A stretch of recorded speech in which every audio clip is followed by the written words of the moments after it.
Welcome back, music fans, music lovers, all things music, and of course, our guitar players who follow us. So today I am in the great presence of June Millington, and we're very deeply appreciating the fact that she's making some time for us to conduct kind of what we would call a comprehensive interview about her entirety of her career. So, June, you have a very deep wellspring in all of your career endeavors. You've been, from the get-go, a guitarist, vocalist, songwriter, solo artist, production person, educator, a lot of hats you've worn in your vast, long road journey. And we just want to be able to talk with you today, hearkening back to your early days, getting started in music. So could you talk a little bit about what was the influence or the primary catalyst that got you into the activity of wanting to pursue playing guitar and being in a band? Well, I always shared music with Jean. You know, she's just a year younger than me. Yeah. And to tell you the truth, we started with ukuleles, but we were listening really keenly and deeply to music before that and loving to sing along with, like, The King and I, all the songs from The King and I. We just loved music so much, and it took us out of the misery of being half American, half Filipino in the Philippines. That was a misery, actually, and something to take us out of our lives. And singing and music is actually perfect because you just fly off in a cloud of sparkling dust. Really, you feel like you're part of the universe when it comes in just right. You know, like when we did "Shall We Dance," and we'd sing the backup parts too, the orchestral parts. Dun dun dun. Shall you dance? The music. Dun dun dun dun. So we were noticing those things, and whenever we learned songs, even into the 70s and 80s and 90s, we always be singing those backup part. You know, you think of them as backup parts, or I do sometimes, but they're really integral to the track. Yeah. You know, they feed the musical narrative. Yeah. Starting at a starting point with your instrument, your main instrument, which is the guitar. How does the guitar come into your life? And what age? Well, About? there was a boy, I think he might have been a cousin. I remember we were at a party, a family party, maybe up in the mountains. And he said to me, when I say the mountains, I mean Baguio. He said to me, you know, I think you should play this.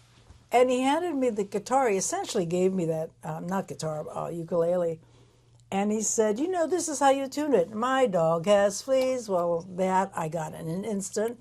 And he showed me like 2 chords, a 1 and a 4. Now you can hang down your head, Tom Dooley. Yeah. Which is, as far as I remember, the first hit song that we did. We did hit song after hit song off the transistor radio. Yeah. So we did Tell Laura I Love Her. We love those kinds of songs, you know. She's dying on the track, or is he dying on the track and he's telling her he'll always love her, you know. So that lasted a couple of years, and we just loved it. We did Ricky Nelson songs.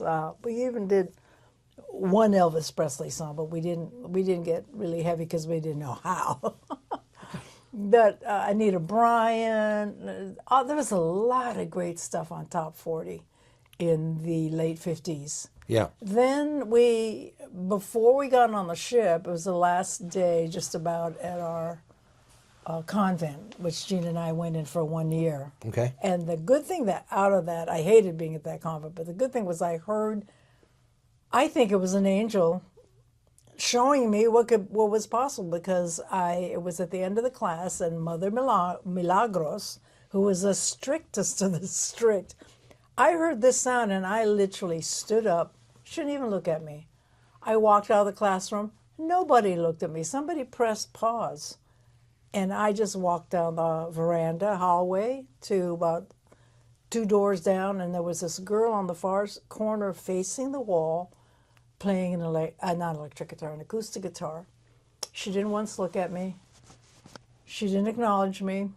And I stood there riveted, and I remember exactly what I thought. I thought, why didn't anyone tell me? This was such an important issue. Why didn't anyone tell me? I was dying without the guitar. So, and then I walked back to class. No one moved. No one said a word. It was really weird. So I feel like I've been led to everything I've done by my ancestors. So they have told me that they sent me here to do this, to do what it is I'm doing. So I went home and I just could not stop talking about the guitar. So this was about maybe 6 weeks before my birthday, and my mom, we were just about to move here. So that would have been 1961. I turned 13, April 14th, 1961. And my mom had made a last trip to the southern Philippines to say goodbye to relatives or whatever, and she brought me back a handmade mother of pearl inlay small guitar. Yeah. And that was, oh my God, I couldn't believe it. That was the best thing ever in the world. Nothing could top that. Wow. Nothing could top that. That was it. And we got on the ship, I think just a few weeks later, and there was a boy down the street. We were staying with some friends until we left. There was a boy down the street from that house, and he had a guitar, and he played it on the steps behind the gate. And I used to just stare through the gate, Wow. And he lorded it over me, and finally I asked him, I got the nerve up to ask him if I could touch his guitar, and he let me touch it, and that was like unbelievable. So by the time we got on the So ship, cool. Jean had a guitar too, and neither one of us can remember where she got it, how she got it, who she got it from, but there's a photo of us playing for, probably it was lunch or dinner, and officers, they're smiling broadly, and there we are playing our acoustic guitar. So that has to have been our first non-family performance. Because before that we would sing, Sundays after dinner, and the whole family would be gathered, and we would do like Harry Belafonte songs. Wow. Oh, Island in the Sun. Yep. Those were perfect for us. Perfect. And also, all those chords in all those early songs in the late 50s, early 60s were basically 1-4-5. And every once in a while there was a 6 or a 2. And those were easy for us to recognize when they did come in. Yeah. But we loved Neil Sedaka. I love my calendar Absolutely. girl. I played it in older Fantastic songs. Yeah. Yeah. Everybody who wrote songs that were basically repetitive and catchy, we caught on to. And that's kind of like our style, because it's what we got addicted to music right away. We were deep addicts. I love that. That is great. Yeah. And so you were immersed in your absolutely. addiction, and you were playing every day and putting a lot of hours in and Absolutely. working on it. Yeah, and other people liked it because we were cute little girls and we could play and we could sing. Yeah. I mean, we could really sing a melody, Yeah. So it was a lot of fun. It got us the attention that we needed, because we didn't get very much attention at school or really from our parents. So everything about it was fantastic.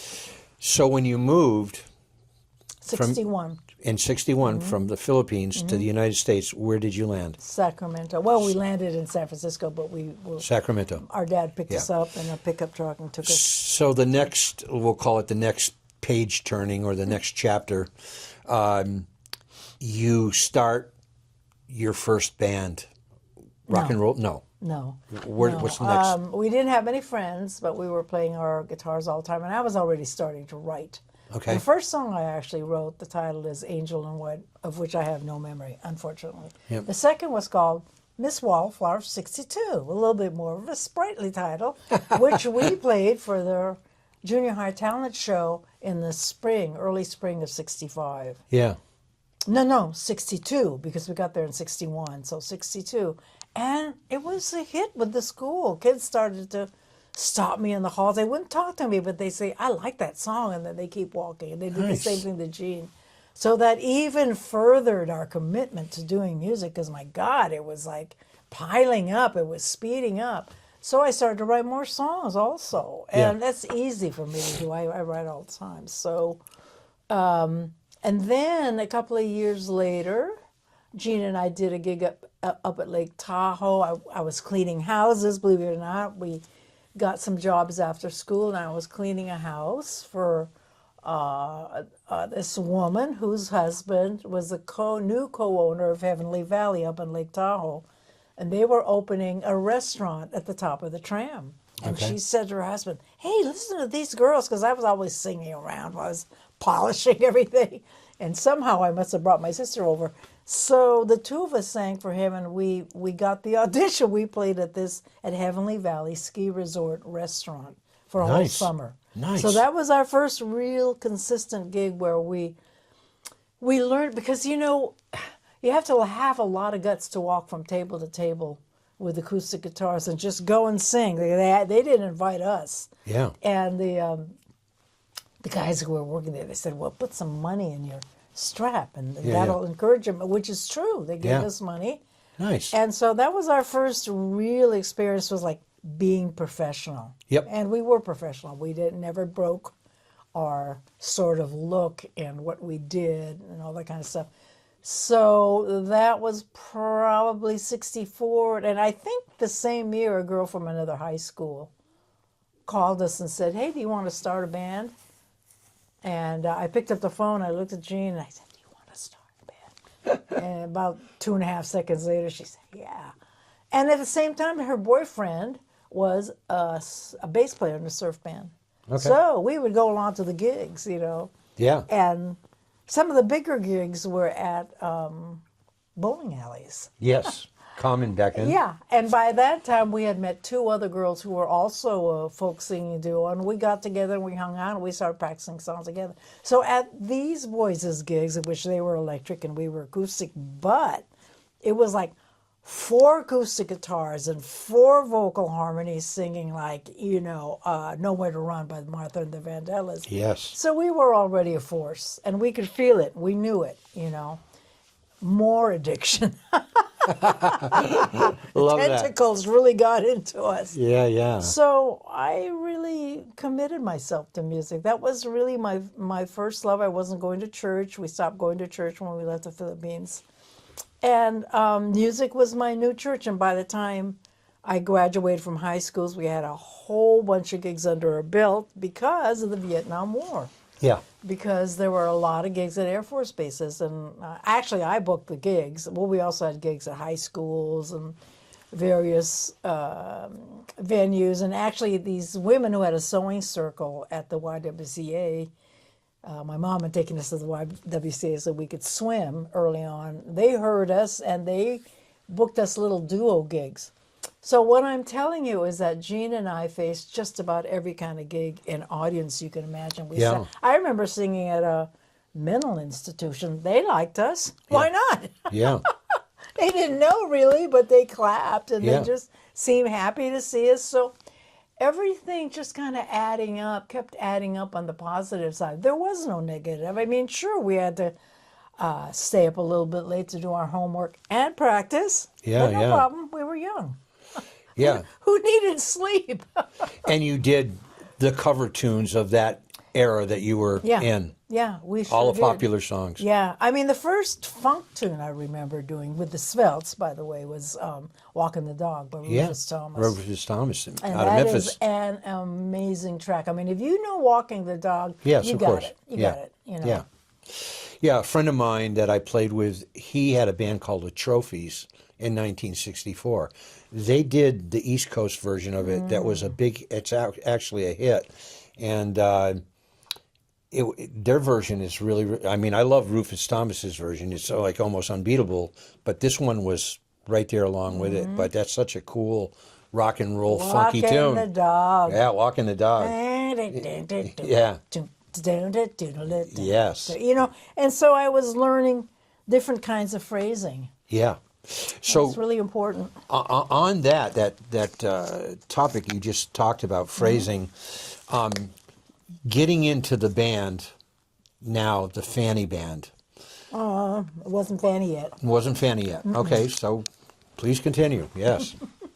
It's a few years. Well, so we had our period basically of rock and funk initiation. Okay. We did gig after gig. You know, I remember when Teen Center started. Yes. That was a big deal. More gigs. You know. Yes. And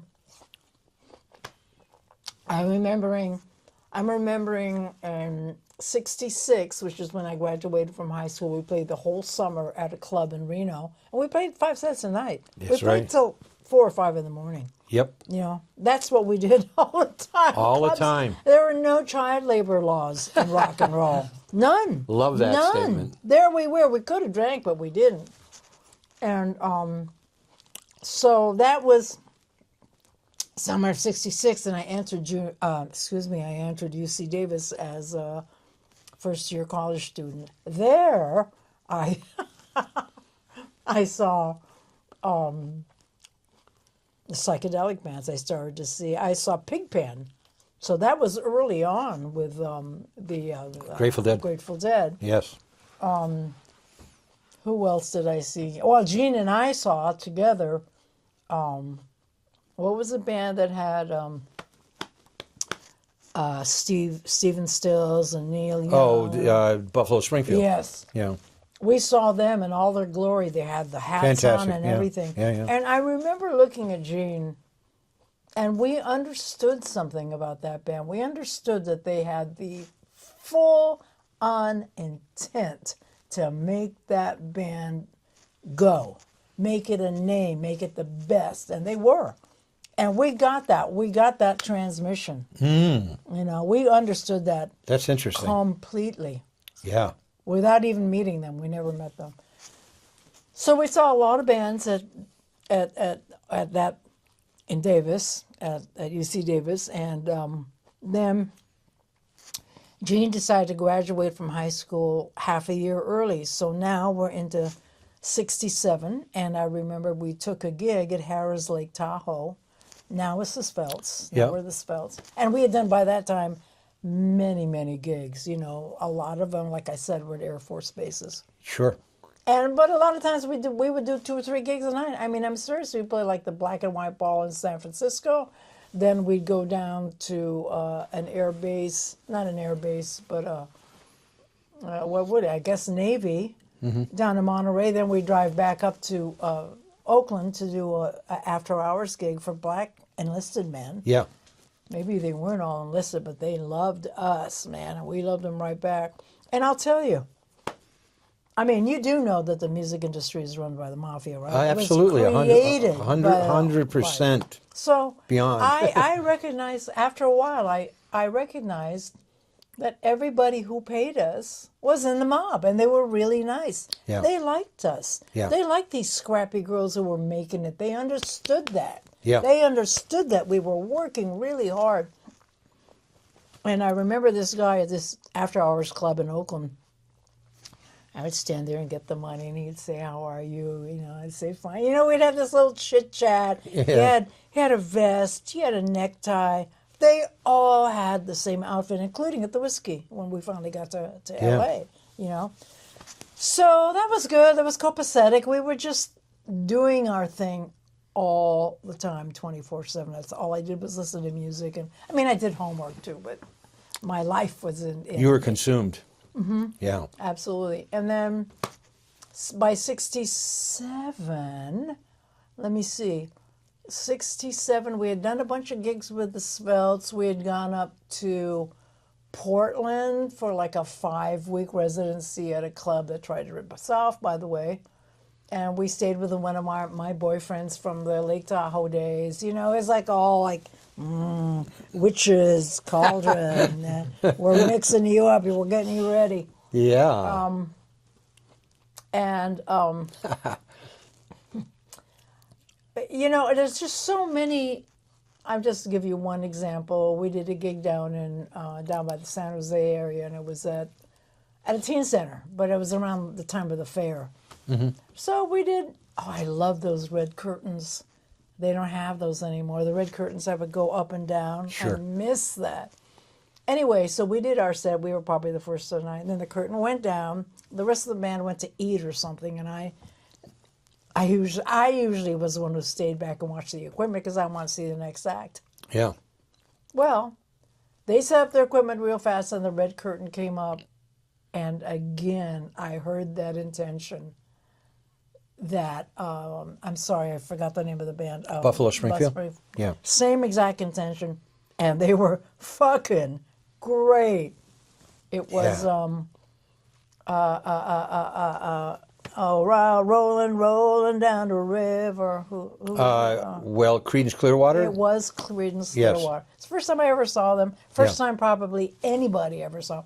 Nobody knew them. Nobody Wow. knew them. No, they were just part of one of the acts on, the teenage acts on, So I remember doing a backyard gig with the Surfaris and Oh, yes. yeah.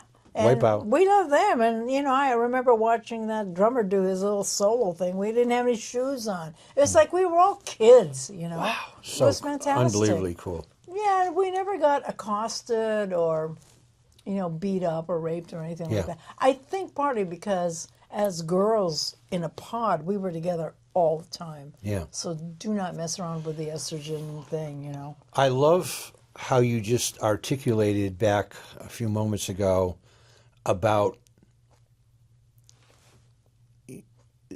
you felt the spirited exuberance, the intention when you're talking about especially the Buffalo Springfield. But I noticed the other day, I went into the weeds, I watched probably 10 songs from the Fanny Band days. And there's an immediacy, there's an immediate, I just call it energy. We were heading for your throat, man. Yes. We were going to get you. All of you. And we weren't going to let you go. Yes. That's it. And you would be a willing participant in that. It was so spirited. Yeah. And, I don't want to use the word aggressive, but it's Yeah, but the flip side of that is there's the rock sneer. energy. Yeah, but the flip side of that is the sneers that we would get before we played, starting in '64. Wow. We were Because there's no women out there in a rock band. They didn't want us on that stage, the boys. They did not Interesting. want us on that stage. Especially the musicians, consider us to be, of course, competition, which we were. And but we tried to pay it no mind because after those first sneers, and I'm talking about every single gig, sneers from the boys. Wow. And after the first song, that disappeared because they all jumped onto the dance floor and started to dance and have a good time. That's what they were there for. The sneering faded behind their joy. Yeah. Because joy is the main thing. Yeah. So if you can get anybody to their joy, they're going to forget everything else. Yeah, very interesting Yeah. point. Yeah, and I was so taken aback and so impressed. You, your sister, the keyboard player, and the drummer playing those songs with such verve and exuberance. Well, a lot of times there were just, two guitar players, or sometimes there would be two guitar players with the keyboard player. That shifted around a Yeah. little bit, but the core of it was me and Gene for sure. Yeah. We changed drummers several times, and we changed guitar players several times, and a keyboard player came in and out. But I would say each iteration we were all determined. Yeah. So we all worked really hard. the drummers seemed. The We were lucky. Yeah, you had some. You don't really even know the first drummer. Her name was Yeah. Kathy Terry, and Okay. she's the one who called us up from a different high school. Asked Okay. us if we started a band. But the second drummer was Alice. Yeah. No. The second drummer was Bree, because that summer of '66, when we played that club in Reno, 5 Sets a Night, we knew that our drummer was quitting. She was getting married, so I don't know how it was. We were under 21, but she had to stand in the kitchen and look at us through the porthole. She did that for a few nights, and finally we said, it was like 5 in the morning. We said, just come out and play with us. That Yeah. was her audition. She played, and then we're like, shit, Yeah. she's really good. Slamming. So that was Bree. Yeah. And then Bree got married and got pregnant, and Alice came in. And Alice actually had put up a card at music store, well, probably a number of music stores, and my sister, my youngest sister, who was about 3 at the time, picked up the first card, picked up the first, excuse me, phone call, and forgot to tell us. So after Bree left, Alice just, by chance, called us again, and I guess she reached me, and we said, yeah, let's audition. And we just about fell off our chairs. We did I'm a Man. And Oh, yeah, she for Yardbirds. rocked it. Oh, my God. We literally almost fell off our chairs. Yeah.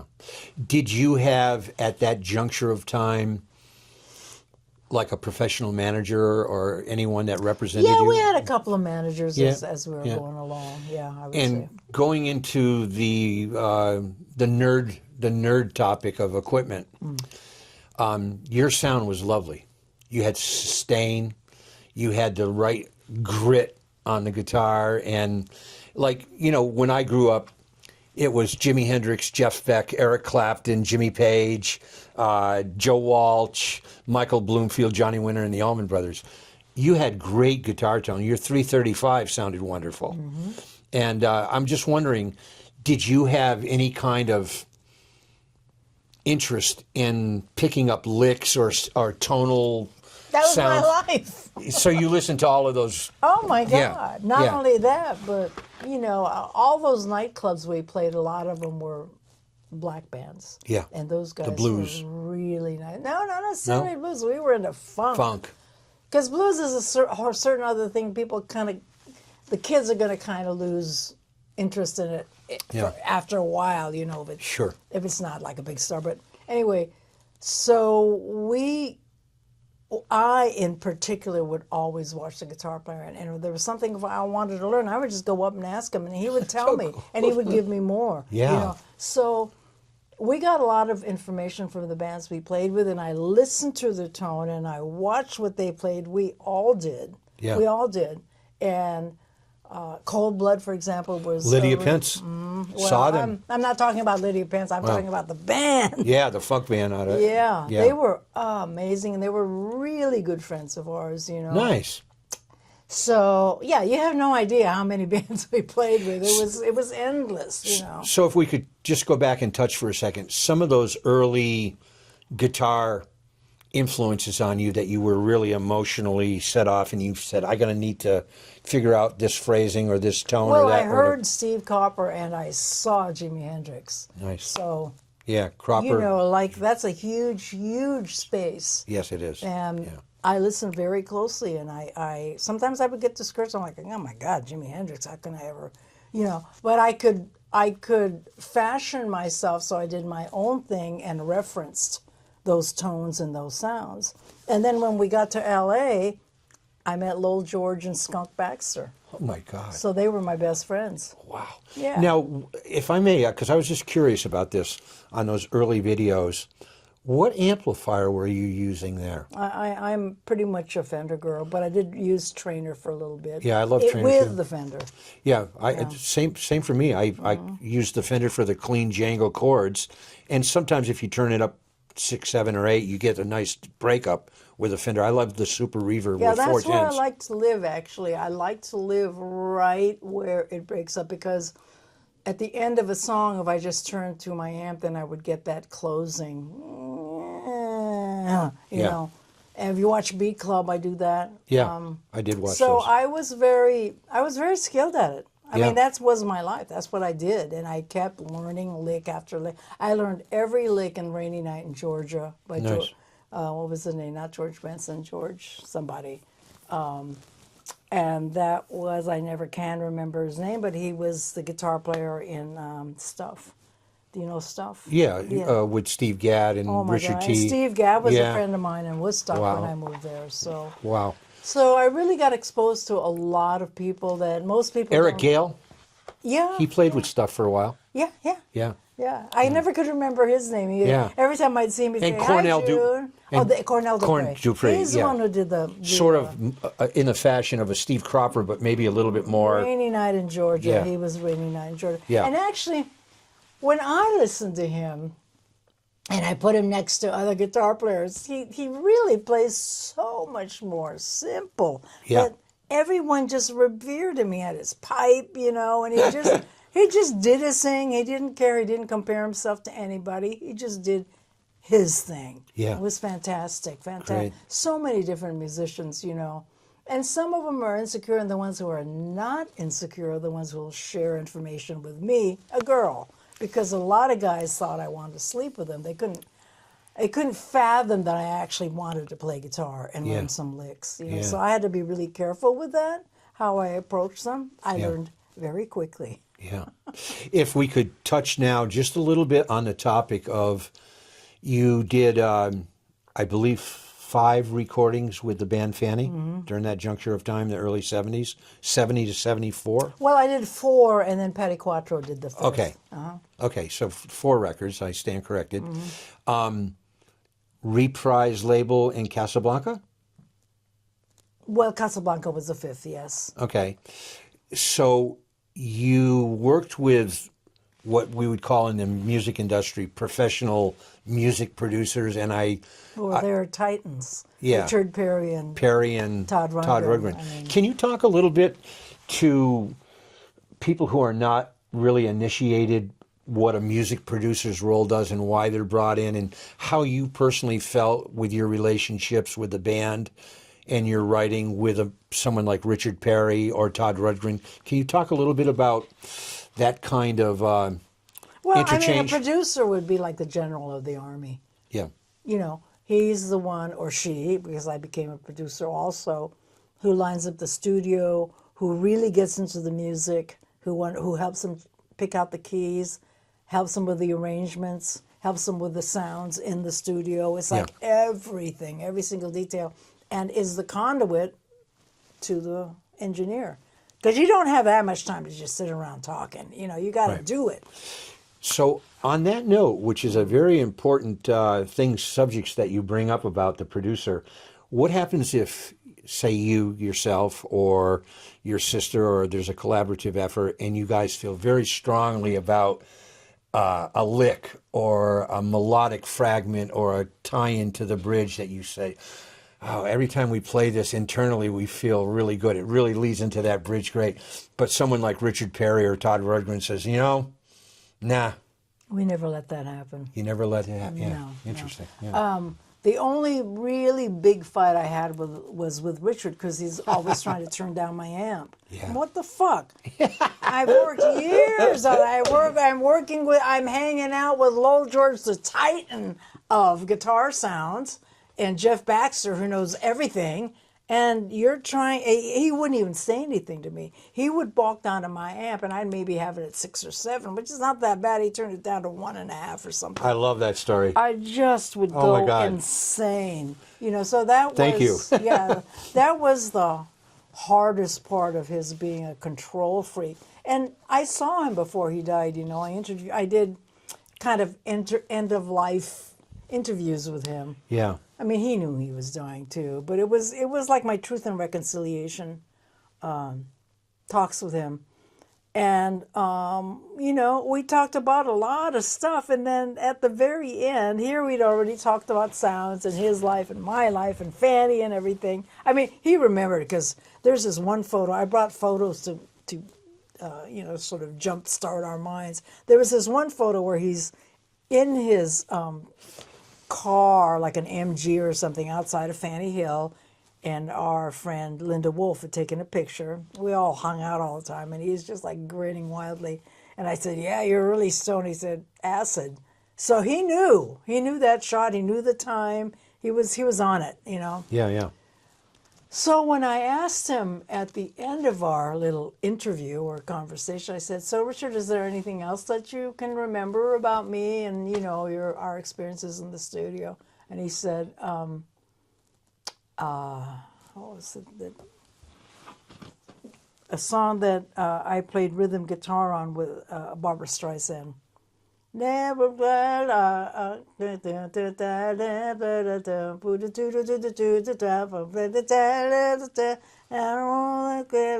until tomorrow. Stony End. Okay. So I played rhythm guitar on that, but I was the second rhythm guitar. I wasn't on the main session, which was at a big place, but I stopped by that night. He was fiddling around. And he said, "Why don't you pull out your guitar, you know?" So I did, and I was the second rhythm guitar player. And he said, Stony End. I said, what? Stony End? And he got this grin on his face. He said, you put the, what did he say? It wasn't the street. You put the, what's on the side of the street, though? Culvert? Yeah, Curb? You put the dirt. The dirt. You put the dirt in that track. And to me, that's the highest compliment. Nice. Because that was what I was always going for. I wanted dirt.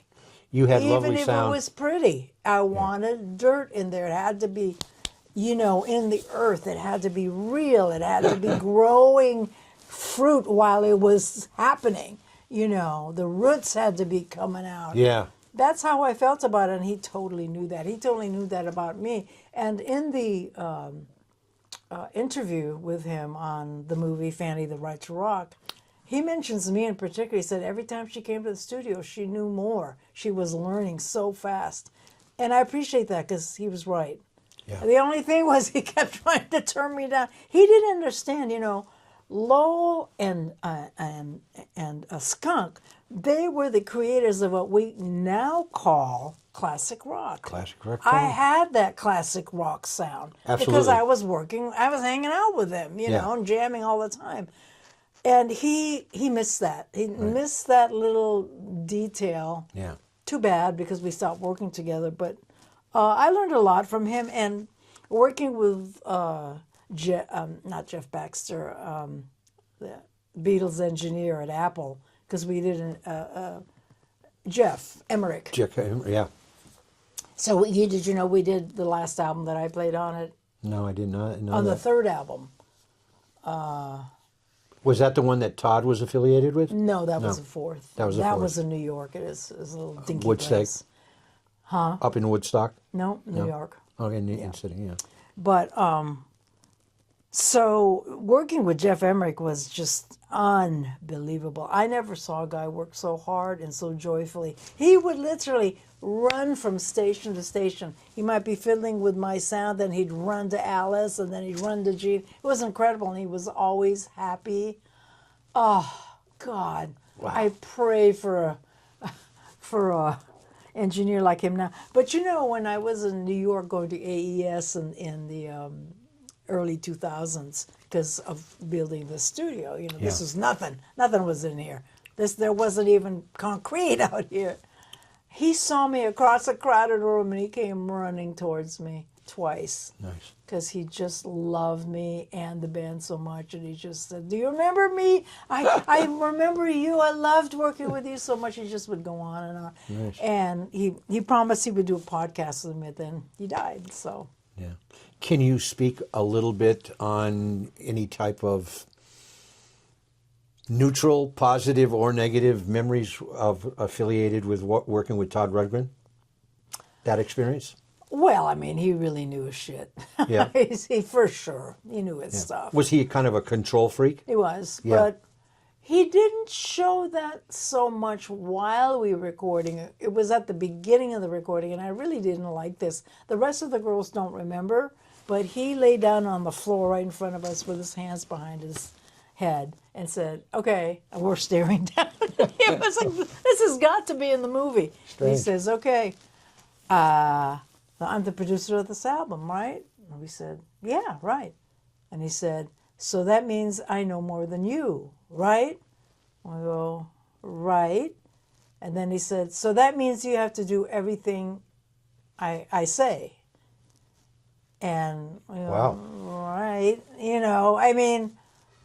I mean, we did, but we didn't necessarily fight. What we did fight over was I wanted to be there when he mixed, and he didn't want any of us girls there. That is so That's interesting. just a usual thing, guys and girls. He wants to F them, but not mix with them. Yeah. That's a different thing, people. Well, Words of wisdom. Insight. very, Yeah. very big inside. And I kept kicking the door till they let me in. And I didn't say a word. I just sat down and I just watched. One thing I noticed, and another musician friend of mine who'd been in bands with him told me later, he used to practice for hours by his amp really loud so he blew out his ears. As a result, the the mixes sounded like glass. They were very much on the high end, but Yeah. they sound good. So Yeah. yeah, I have no complaints about that album in terms of his work. Although it was not well received by the public, which kind of pisses me off because it's a good album. Yeah. Who the fuck do you think you are? Do you know how hard it is for girls to learn how to play that well, and then you put us down? Oh, Now, let me on that little insight that you just brought up. I'm wondering, in that period that you're in with Fanny, the first 4 records, what is your personal core opinion of any of those 4 albums? How would you direct a new listener, a new fan, someone like myself? If there was a record that you would say, I'm very proud of these 3 or 4 songs, or this album in particular, what would you cite as being the stuff that you really kind of felt, wow, we hit on this and we documented it. It's recorded really well. I'm very happy even to this day of how it went for that particular era of time. And what are you fond of that material? well, I'm still very, and this may sound odd to you, but I'm still very much blown away by the intro to Bitter Wine on our first album. Good to know. Bitter Wine. Bitter Not Wine. Which is basically Jean's bass lick, her intro. It's just out of this world. It's perfect. And the song itself was something that Nicky wrote, and it sounds like it was for the 15th century. It's like we all went to some place that we all knew, and we lived it together to the max. We didn't say anything to each other like, wow, do you realize we've just entered the 1500s? But I knew something was happening, you know. Bitter wine and our harmonies. Yeah. So to me, it's sort of like the song that represents for me what the album was consolidating. So Bitter Wine on the first album, I think, consolidated our souls.